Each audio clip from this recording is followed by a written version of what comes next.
யாருங்க? உங்களுக்குள்ள இருக்கிற வாத்தியாரு உங்களுக்கு போதிப்பார், உங்களுக்கு சொல்லுவார்.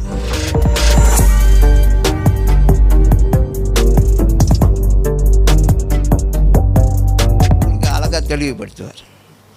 யோசிக்கணும், இதோ இப்படி வரப்போகுது, இந்த வசனம் எனக்கு புரியல, மண்ணையெல்லாம் போட்டு உடைக்க வேணாம். அதான் எனக்கு புரியல. என்னது? எனக்கு புரியல. பைபிள் வாசிக்கும் பொழுது இது எனக்கு புரியல அப்படின்னு சொல்லிட்டு கேள்வி கேட்கலாம். ஆனால் தெளிவு பரிசுத்த ஆவி கொடுப்பார். அதுதான் desire. You make some effort to study. Reading is one way to know the word of God, but the other way to know God, to know the word of God, is to study. கொஞ்ச நேரம் அந்த வசனத்தை எடுத்து வாசித்து இந்த வார்த்தையை புரிஞ்சுக்கொள்ளுங்க. அந்த வசனம் என்னத்தை சொல்லுது, அதை பற்றி நீங்கள் திங்க் பண்ணிக்கிட்டே இருக்கும்போது இது என்ன சொல்லுது, பட் அப்புறம் ஒரு தாட் வரும். அப்புறம் யார்? உங்களுக்குள்ளே இருக்கிற வாத்தியார்.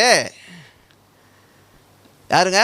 உங்களுக்குள்ளே இருக்கிற வாத்தியார் உங்களுக்கு போதிப்பார், உங்களுக்கு சொல்லுவார் என்ன செய்யணும், என்ன செய்யக்கூடாது, எப்படி போகணும், எப்படி செய்யணும், அதெல்லாம் அந்த ஞானத்தை கொடுப்பாரு, அந்த தெளிவை கொடுப்பாரு. So you will make right decisions.